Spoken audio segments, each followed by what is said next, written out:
We got to talk about the finals. We got to talk about it. First of all, Dallas, they knock out Minnesota in just a blowout game 5. I mean, Minnesota, I'll keep it brief just because, they lost. So there's not really much to go on. But man, Minnesota looked terrible in that game. And I get it. You're down 3-1. And the odds of you coming back in that stage, they're not great. They're not great. Has not when you're down in a series 3-0 and then you win one game and then you're down 3-1, it's not great. It's not a great spot to be in. However, I will say this. When you are in your home arena, in front of your fans, you're playing for a chance to make it to the finals. Granted, you still have to win more games after that. I got to say, I would be pissed if the Pistons did something like that, which I'm sure they probably have historically. Maybe not, actually. They haven't done it in a very long time. But if the Pistons did something like that, yeah, I'd be pissed. I'd be pissed at the effort. I'd be pissed at the coaching. I'd be pissed at the players. And I don't really know where you go from Minnesota. I mean, I've been sort of seeing in the ether, because I'm not a Minnesota fan, I've been seeing, chances of, trading Karl Anthony Towns or, looking for another Naz Reid, essentially, in the draft or in free agency. I don't know why you would want to trade Karl Anthony Towns. I get it. He's a bit of a playoff disappointer, but he's still probably one of the better centers in the league. And he plays power forward as well, I understand. But he's one of the better players. And maybe it's just because I'm a Pistons fan and I don't know, a good player from my elbow. But if I had Karl Anthony Towns, like if the Pistons had Karl Anthony Towns, they probably win a lot more games. So I'm just saying, be careful what you wish for, Minnesota fans. But on the preview for the series, so this, I think I mentioned it, this series is like my nightmare because on the one side, you have Boston, and I hate Boston. I don't like not the individual players. I got no problem with Tatum, Brown, Porzingis. They're all fine. I enjoy watching them. I hate Boston, the city, and the sports town specifically. I think it's disgusting. I think they're awful. I don't like them. They're annoying. They think they're the best. They think they're great, and in a lot of ways they are. But on principle, I don't like them, and I think Boston fans will understand. Pistons and the Celtics have a little bit of a rivalry back in the '80s. I wouldn't really say a rivalry much in the 2000s, but they were. I mean, both teams were competing, regardless. On the other hand, I lost my train of thought for a second there. I'm sure people caught that, but hey, this is a live show. This is what you get. On the other hand, you have Dallas. Now, as far as sports towns, I don't really have that much of an opinion. I mean, I don't like the Cowboys, but that's because their fans are annoying and Jerry Jones is a moron and Dak Prescott is an overrated quarterback. Neither here nor there, Dallas. I'm sure the several Cowboys fans who are also Mavs fans are not going to like that. But it's Kyrie. And I know that there's a lot of stuff to talk about with Kyrie that's very questionable on a moral level, on a character level. Is the guy all there? But my big pet peeve with any player is when a player becomes bigger than the game in terms of their own problems are bigger than anything they do on the court. That's when I get annoyed with you. Okay, like when it's Kyrie talking about I'm pretty sure how he thinks the Earth is flat or whatever. Whatever. Fine. I don't care. If you want to think the Earth is flat, go ahead. I don't. It's kind of a weird thing to think, but fine. Whatever. But when you're flipping off Boston fans, and when you're retweeting Holocaust denial footage from some wacky Twitter account. At a certain point, I'm like, Kyrie, you're kind of walking into it. And when you have this attitude of I am the epitome of, freedom of speech or, standing up, I'm a rebel. And it's maybe you are, maybe you're not. Just keep it to yourself. I mean, you're really harming that, like, you're making it about you, right? Like, if you want to hold these opinions and understand when you're a public figure, what you do does have an effect on how people act. And I get it. He thinks these things are true. Of course, he's going to act in accordance with that. Like, why would he wouldn't?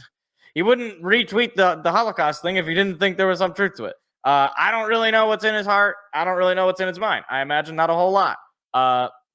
But hey, he's just kind of annoying. Like it's like, for one, he never won without LeBron, and I kind of want to keep that narrative because I think it's funny.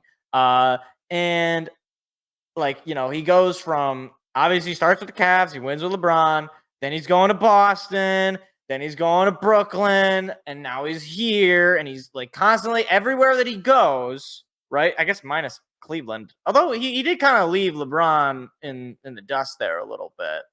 Not that he was a much worse player.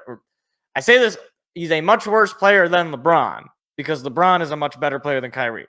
He's a good player, Kyrie. Hope we understand.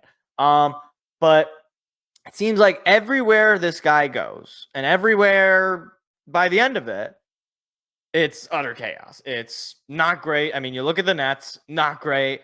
I guess the Celtics managed to bounce back, but they were not great for a little bit there. They, with some top picks there, with obviously Tatum and Brown and all that. But things weren't great for a little bit.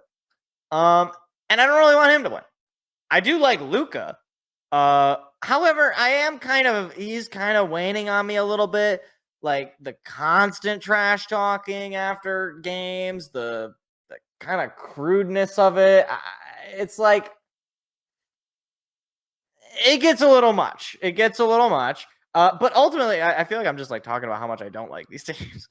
Ultimately, in terms of in-game watching, I do like these teams. Like, for one, Luka is a man on a mission, and I think part of it is because of the not getting the MVP when he's statistically having one of the best seasons, certainly in Mavs history, up there in NBA history. And then you got Porzingis, who was just confirmed that he's going to be coming back, and you got a couple other things. I mean, like Jason Tatum, the narrative around him, and I don't want to say I have never endorsed this kind of thing, but the narrative around Jason Tatum is that he is not clutch. He does not have that dog in him, as the kids say. The only thing for me is like, well, Jason Tatum is still a top 10 player, right? Like, and that's me being probably a little more loosey-goosey. I think that you could make cases either way. Like, these are going to be this matchup. I don't know exactly. I'm not a basketball expert, and I'm not either of these teams experts. I don't know how well the matchup is in terms of a man-to-man situation, right? Like player against player. However, the narratives and the storylines here are pretty interesting. I mean, you have Luka, who finally gets himself to the finals, finally gets some support. Maybe we'll see if he can get it done. Maybe he's looking for that finals MVP since he wasn't able to get the regular season MVP. But then you also have Porzingis. I mean, like, Porzingis coming back after the injury, and is he going to alter the chemistry of this Celtics team that has just destroyed the competition? I don't know. I mean, I've thought about it. It's like, when you're winning with a particular player, or with a particular set of players, I should say, and you don't want to shake it up too much, but at the same time, Porzingis is part of the reason they were in where they're at. So it's interesting. It's interesting to say the least. As far as predictions go, I don't like to give predictions about anything that I don't really have at least some strong inclination. And I really don't have much of a strong inclination. My feeling, though, is that I think the Mavs are going to win. I don't necessarily, I'm not going to throw some numbers at you. I'm not going to throw a bunch of, analytics and all that fun. I'm not going to do that because I wouldn't, that would be dishonest to me. I don't have that information for you. But I do feel very strongly about Luka just being an absolute killer, and the fact that the Mavs have been basically, I mean, they haven't totally, like, been murdering the competition. I mean, they did a number on a lot of teams, but it's like they have this kind of underdog mentality, whereas I don't. Maybe the Celtics also kind of have that. It's somebody's got to be the underdog, right? Somebody has to view themselves lower than they actually in reality are. And I think Luka with the MVP snub, I think Kyrie kind of doing a little bit of a villain arc, trying to or a redemption arc of some sort. Man, I just have a feeling about this. And again, it's just a feeling. I'm not coming at you like I got the guarantee. This is I'm just a humble observer. Okay. I'm nothing more than, a random passerby. Okay. With that being said, I don't think it's going to be a short series. I do think Boston is not going to just walk right over the competition. I'm same on the flip side with Dallas. I think this is going to be, 6, maybe 7 games. And it would be awesome. I would love if this went 7 games. That would be so much fun. Honestly, like that might be something we could do a live reaction to. But we'll see. We'll see about it.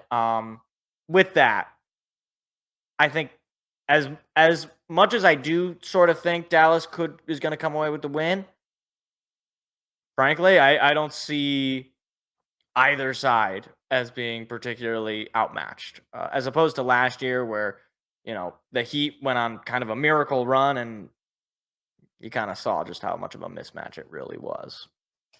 Hey there, what you just watched was actually a clip from a larger show that we do every Tuesday night. What are you doing Tuesday night? Go ahead and hit the subscribe button and the like button so that you don't miss out on any more of our weekly shows every single Tuesday at 7 p.m. Eastern Standard Time. Hope to see you there.